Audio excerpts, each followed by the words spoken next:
Now, in the last hour, as Matthew was referencing, the leader of the House, Penny Mordaunt, attacked the Labour Party for all that went on last night. I would ask all honourable members not to do this House a further disservice by suggesting that the shameful events that took place yesterday were anything other than party politics on behalf of the Labour Party. Let me bring the House up to date.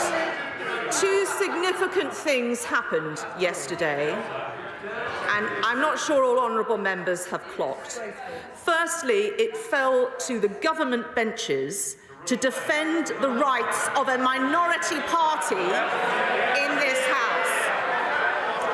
If the honourable lady opposite cannot bring herself to reflect on the appalling consequences of her party's actions yesterday, if she cannot rise above the narrow and immediate needs of her weak and fickle leader,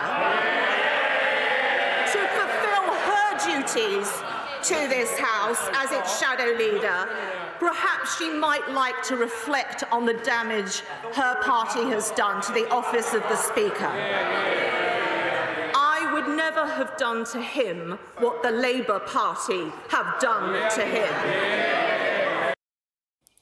That's Penny Mordaunt speaking earlier. Now, the SNP spokesperson, Owen Thompson, said his party is disappointed by yesterday's proceedings and asked what could be done to prevent it from happening again. Yesterday was incredibly disappointing from our point of view in terms that was meant to be an opposition day.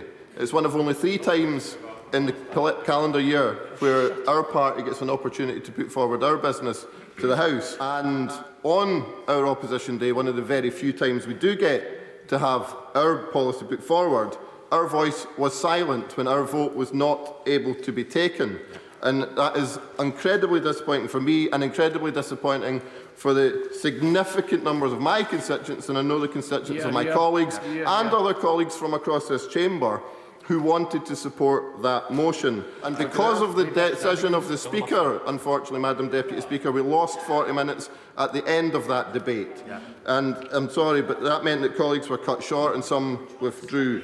So from that point of view, I would ask the Leader of the House what consideration she could give to that. And beyond that, what consideration can be given to the protection for the smaller parties, not simply being railroaded for political purposes.